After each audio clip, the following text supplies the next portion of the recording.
रायपुर गांव में लता नाम की एक औरत अपने बेटे कमल और बेटी प्राची के साथ रहती थी। कुछ दिनों में कमल की शादी रचना नाम की लड़की से हो गई। रचना ने घर में आते ही पूरा घर संभाल लिया, पर लता हमेशा अपनी बेटी और बहू में फ़र्क करती थी और इस कारण घर में अशांति का माहौल हो जाया करता था। सुनो बहू, आज तुम्हें और प्राची को मेरे साथ पड़ोस वाली सीमा के घर जाना है। तुम दोनों तैयार हो जाना। जी मम्मी जी। रचना और प्राची तैयार होकर अपने अपने कमरे से निकलती है। चलो मम्मी। हाँ, तेरी भाभी कहाँ रह गई रे? आ गई मम्मी जी, चलिए। रुको, ये क्या पहनकर जा रही हो भला? क्या हुआ माँ जी, साड़ी तो पहनी है ना? हाँ, पर ये स्लीवलेस ब्लाउज क्यों पहन रखा है? अरे बदलो उसे रचना। क्या हुआ माँ जी, साड़ी तो पहनी है मैंने। अरे वो तो इस घर की बेटी है, पर तुम तो बहू हो, तुम्हारी नई नई शादी हुई है, सबकी नज़र वहाँ तुम पर होगी और मैं अपने घर का तमाशा नहीं बनाना चाहती। जाओ कपड़े बदल कर आओ।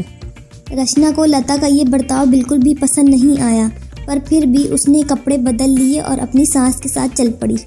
मम्मी, मेरी सारी फ्रेंड्स ने अगले महीने का शिमला का प्लान बनाया है, मुझे भी जाना है। हाँ तो चली जाओ ना, उस पर पूछना क्या है।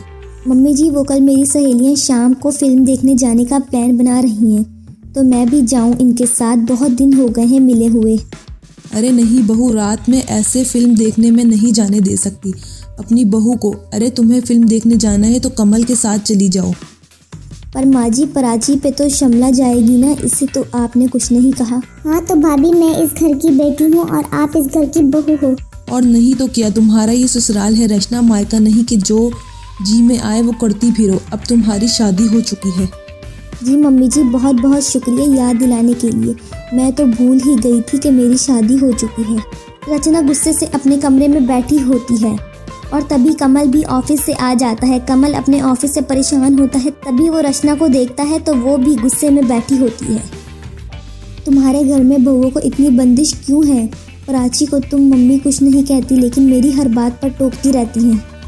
देखो रचना, ऐसा कुछ नहीं, प्राची अभी कॉलेज में पढ़ती है, वो बच्ची है, तुम तो समझदार हो, तुम अपनी तुलना उससे क्यों करती हो? देखिए, मैं कोई तुलना नहीं करती, पर मम्मी जी प्राची के लिए हर चीज़ के लिए मान जाती है और मेरी हर चीज़ को मना कर देती हैं। ओहो रचना, मेरे पास इन सब बातों के लिए वक्त नहीं है। एक तो पहले ही ऑफिस में इतना टेंशन चल रहा है। क्यों, क्या हुआ ऑफिस में, बताइए तो।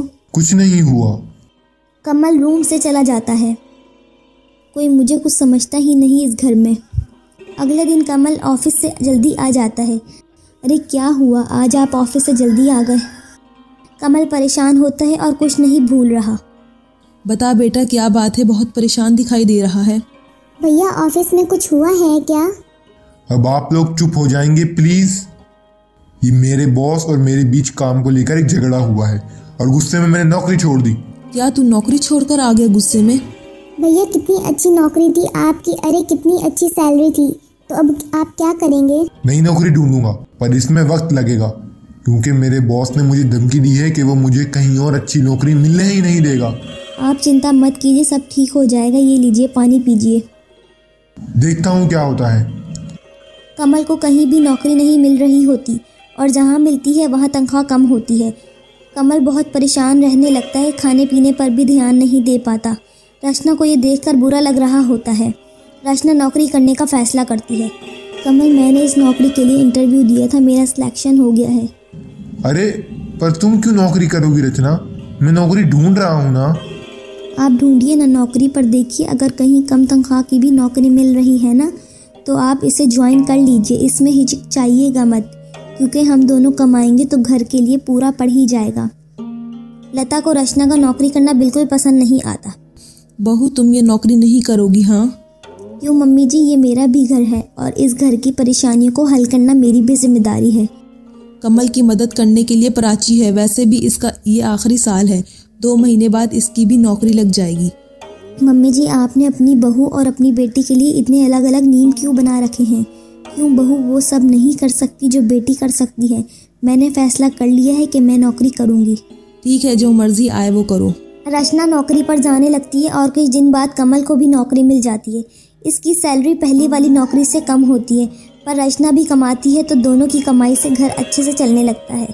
रचना को नौकरी और घर दोनों एक साथ संभालने देख लता भी खुश हो जाती है।